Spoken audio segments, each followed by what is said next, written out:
Hello, welcome back to the channel. My name is Jason with Drive to Win 13. In this video, we're going to talk specifically about Turo. There are a lot of different videos on Turo, but what I found when I first started doing Turo was that a lot of those videos were just information about Turo. This video is going to be specific to how to get going, how to get started, how to be successful, and yes, doing that first trip. Now, first off, I want to just say that I am not one of these mega hosts who have done thousands and thousands of trips. I am about a year into doing Turo. I've done about 50 trips. I know that doesn't sound like a ton, but I now have 3 cars on the platform that are performing fairly well, so I expect to do a whole lot more. Now, I'm going to walk through some of the challenges that I had right off the bat, some of the things that people just asked me, and I had to kind of figure out the hard way. I did a lot of research prior to getting into Turo, but I just wasn't sure how to do it successfully. So through a lot of trial and error, I figured a lot of things out, and now I've got it going pretty well. I'm going to try to save you that step. I'm going to take you right to the source. First of all, the terms of service is that source. If you have not yet, you need to take some time and read the terms of service. There are a lot of people who just start doing this, not really knowing what they're doing, and they've never read the terms of service. There's a lot of questions that you have right now in your head that the terms of service will answer. So I highly recommend take some time, go into a back room or in your car or something and read that terms of service uninterrupted. It will answer some of your questions. Now, having said that, the terms of service does not tell you everything about the business. There is a lot of customer service things that I do to ensure that my guests are extremely happy and I get that 5-star rating. And more importantly, their neighbors and their friends and everybody else is referred to me next time they're in town. Right off the bat, I will tell you, when you are listing your vehicle, you need to think it through. Don't just throw some pictures like these up on Turo. I promise you, Turo is not going to put you high up in the algorithm to find your car if it just plain doesn't look good. So take some time, stage your pictures, go into a lonely parking lot somewhere, a dark area of it over in the corner, but not super dark like this guy, because obviously you can't see anything. But go into somewhere where you have a lot of time, you're not pressured, and take a lot of photos of your car. You want to put 15 to 20 photos. I know that that sounds like a lot, but I promise you the more photos you have, the more information that the guests will see and your algorithm will go towards the top. So absolutely take good pictures. Stage your car much like a professional does with car salesmen and whatnot. Stage it like that. Turo also does offer in some markets picture taking through them themselves, so you can look into that as well. Next, we're going to talk about writing an effective description. Don't write a description. This is a big mistake a lot of people make. Don't write a description that is just a bunch of rules. You can't do this. You can't do that. If you do this, you're going to get charged. Don't do that. Nobody wants to rent from that. However, you can be very clear in your expectations by writing an effective description.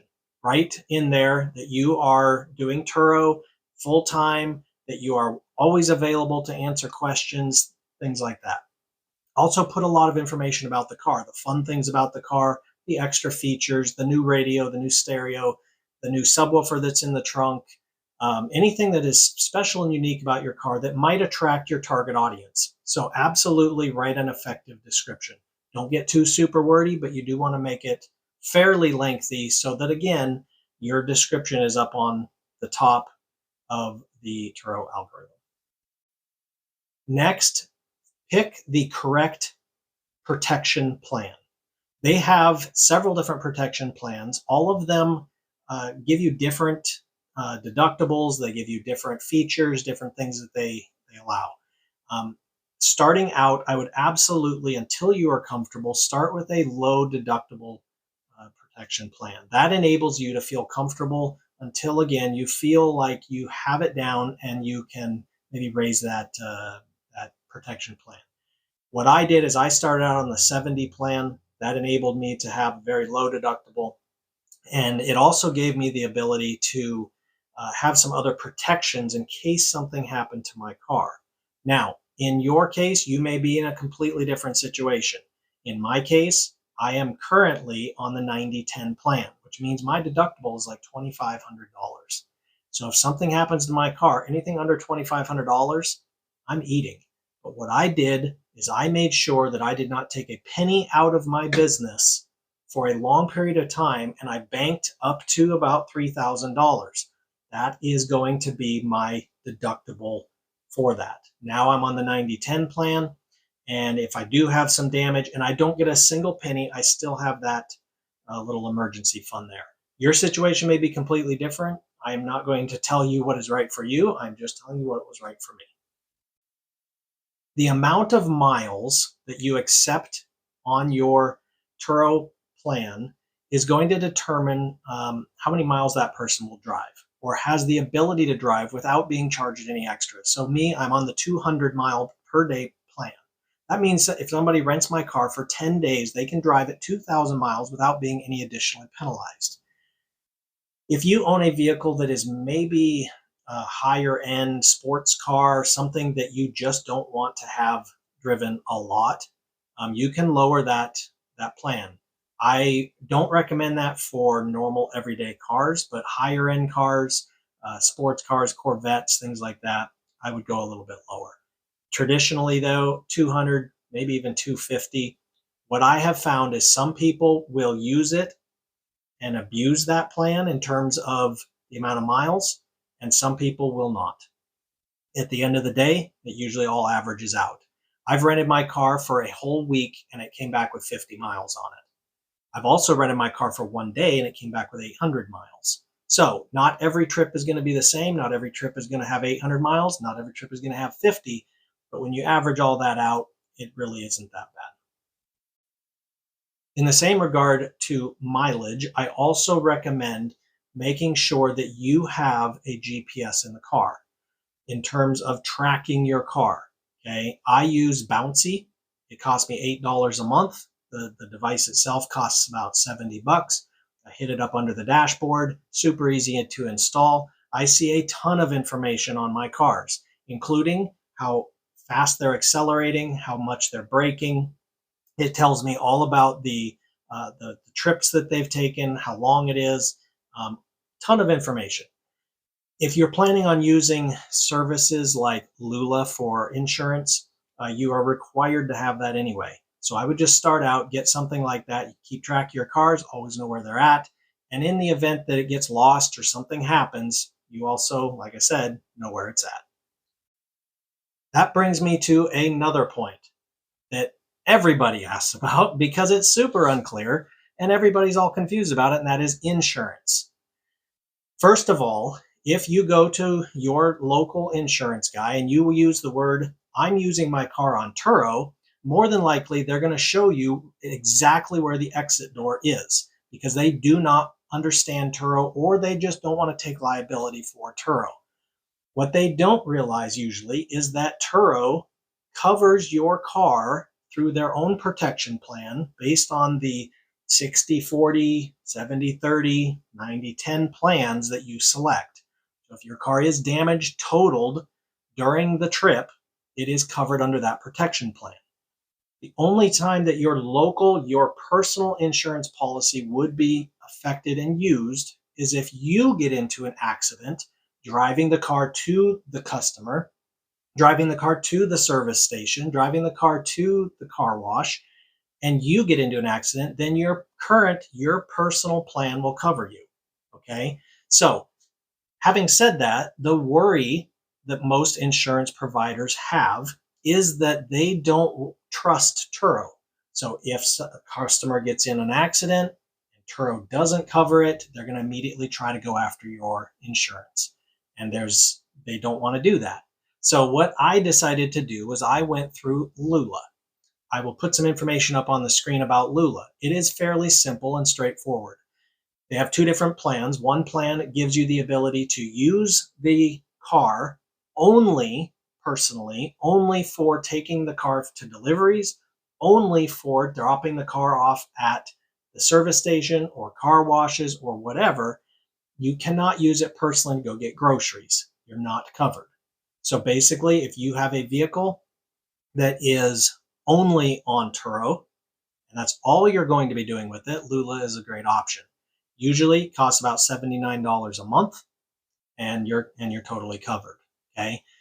However, like I said, you cannot drive that personally, and you get about 300 miles per month to be able to drive it in terms of those things I mentioned earlier.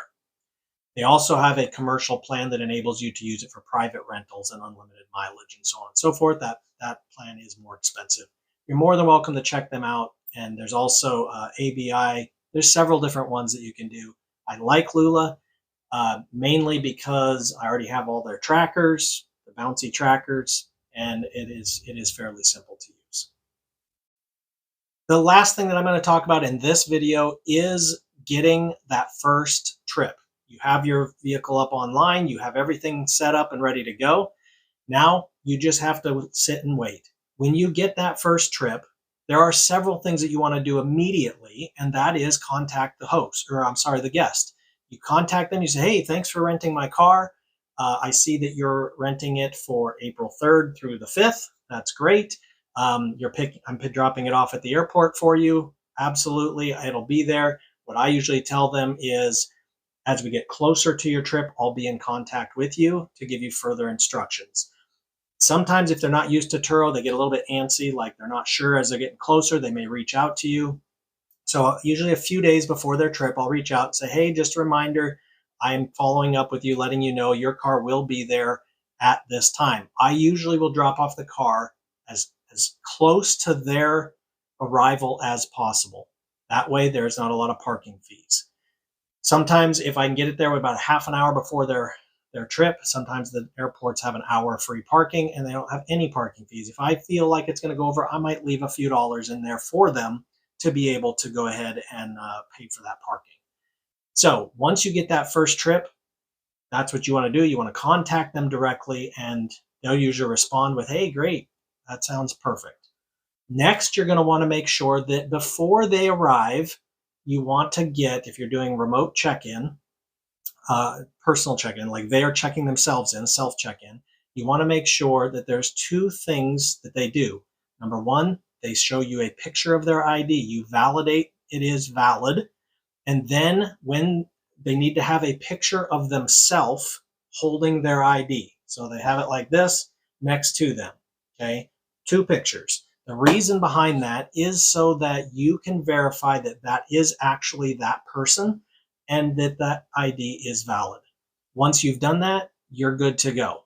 You can continue with the check-in process. The next video that I include is going to be actually going through a check-in process. I'm going to show you the whole thing from start to finish. So make sure you stick around for that. I'm going to actually upload it right now after I get done with this video. So they're going to be right after each other. So you'll be able to go immediately and watch that other one.